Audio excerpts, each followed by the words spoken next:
Assalamualaikum warahmatullahi wabarakatuh. Hello everyone, welcome back again with me, students of Department of English Education of UIN Sarif Hidayatullah Jakarta, Rizky Nurul Ars.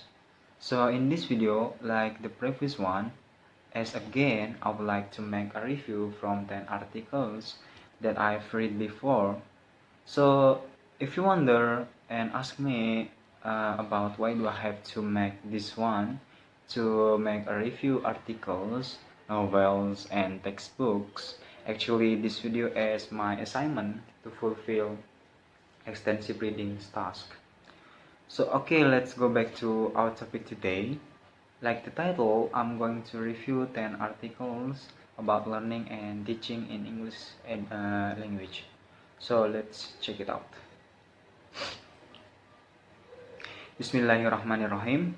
The first article that I'm going to review is the relationship between listening and reading rates of Japanese EFL learners by Akio Hiyari and published by the Modern Language Journal, volume 83, number 3 in 1990. This article talks about the direct relationship or the connection between the listening rates and reading rates of EFL learners, and the study goals are to investigate the relationship between EFL learners' listening rates, reading rates, and language proficiency in order to discover the potential implications for instruction and the acquisition of listening and reading comprehension skills for students of EFL. So, as the result of this research is, given the obstacle to effective listening comprehension, it's possible that the less proficient students might have perceived speech merely as noise or uninterpretable information. And then they might have answered the 8 MC question merely by guessing from the few words they were able to understand. And the next one is still about listening, which the title is The Power of Listening Ability and Overlook Definition in Language Acquisition by Karen M. Payton and published by the Modern Language Journal in 1991. This article talks same as the first one, trying to know whether has a relation with the comprehension and oral skill. The right skill that can combine with this skill and the contribution of the individual to this listening. But this research aim is trying to examine whether more attention needs to be paid to listening skill as a necessary skills in the diagnosing and preparation of foreign language students, and whether listening skill is good predictor of language achievement. And the result from this research is to suggest a positive relationship between listening ability and foreign language acquisition. More especially, statistically significant relationship were found to exist between listening ability and overall FL proficiency, foreign language. Foreign language proficiency.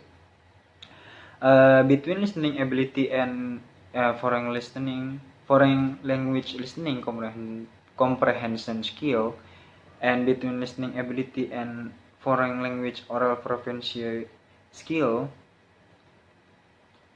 Okay.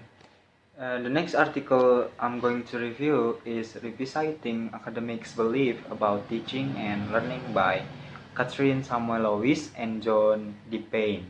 And this article published by Journal Higher Education in 2001.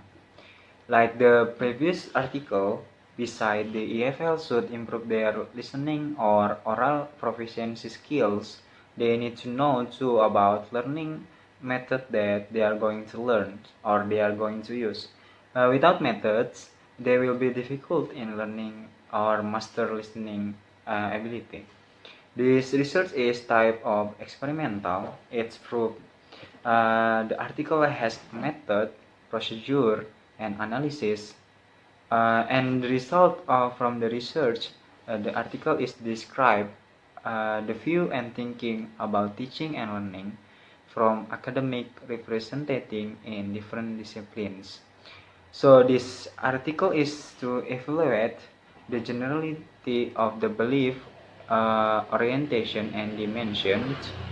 The belief orientation can be ordered in such a way as contrast of knowledge transmission with variance of learning facilities. Heading to the next article is about second language listening ability or language proficiency by Larry van der Grief and published by the Modern Language Journal in 2006.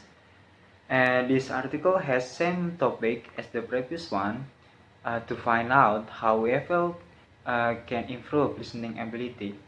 And the study discusses about L1 skill affect the L2 listening skill. And the conclusion was that the L1 listening skill affected the L2 listening skill. Also, the gender affected to the result. It was revealed that the girls achieved better result than the boys, and this was correlated with the vocabulary knowledge of the participants. Next article that I'm going to review is about strategic teaching framework, multimedia to support teacher change by Tammy Cheney Chulan and Thomas M. Duffy. And this article published by the Journal of Learning Science in 1990.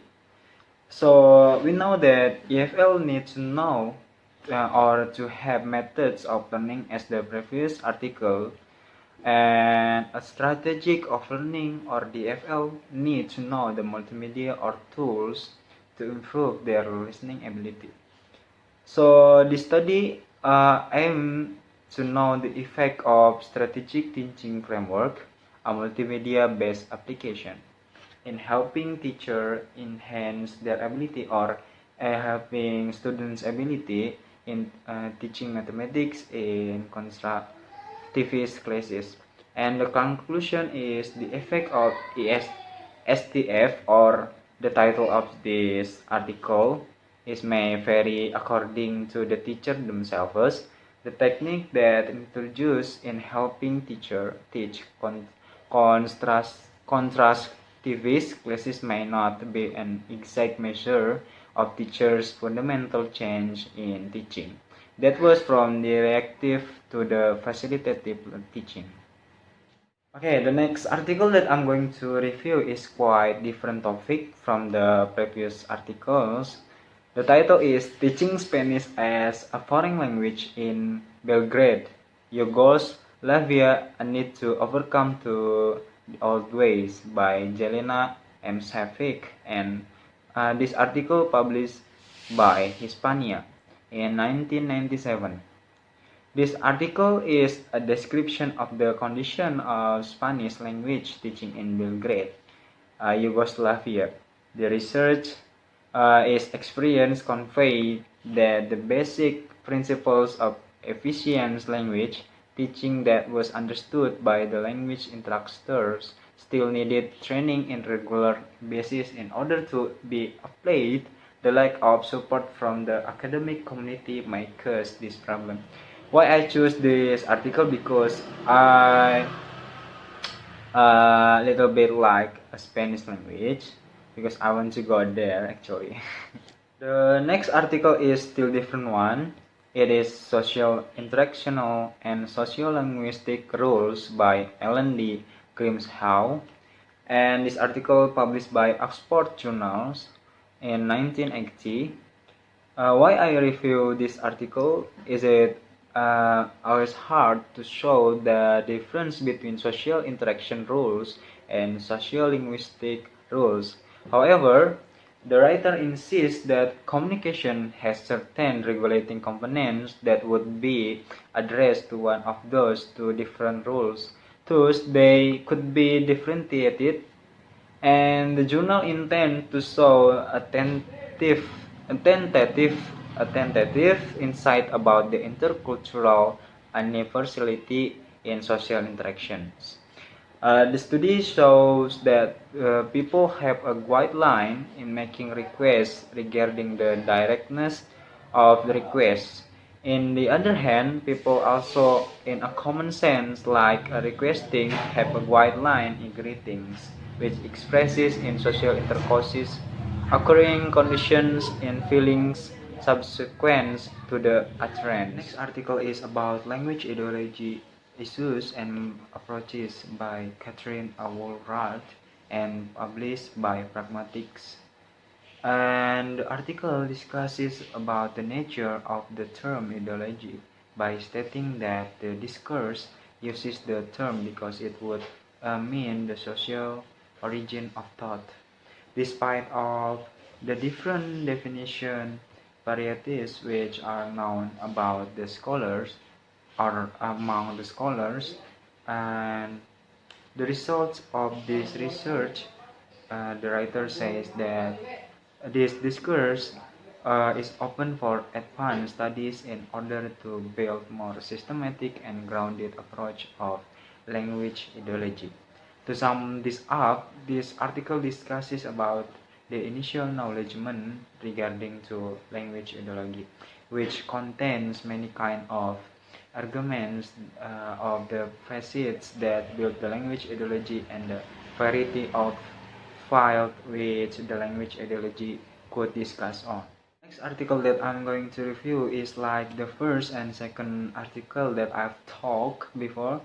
It is talk about teaching listening by Ken McCrory, and this article published in College English in 1951. Rarely do we as a person take into consideration about our morality when listening to the others, for we often ignore a people's talk, focusing only to our arguments, purposes, and needs, and it is very important to note for the language teachers to realize that the methods to teach listening to the students they work with every day makes them too busy to ponder this. The writer tells his experiences about listening to the other people, and he says that it made him get satisfied since he listened to another person's ideas thoughtfully, and it made him can observe the speaker reaction. And the last one article that I'm going to review is different one. It is Sally Rice, Communicating Through Dance by David Bell. And this article actually published by TESOL Journal in 1990. I chose this article because I like the content, how people communicate through body language. So I decided to tell this kind of article. We know that communicating is the most important thing to let out our feeling and what we have in mind, but it can also be done through dance and sing to express our emotion and feeling. David Bell used this method to keep his students pay more interest in his class since he believes that students will enjoy the class and keep focused if he adds some games. According to my opinion, this article can provide more interest to the teachers to make their students pay more attention to his or her class. Using dance and sing in the perfect time to regain the students' focus is indeed very needed right now.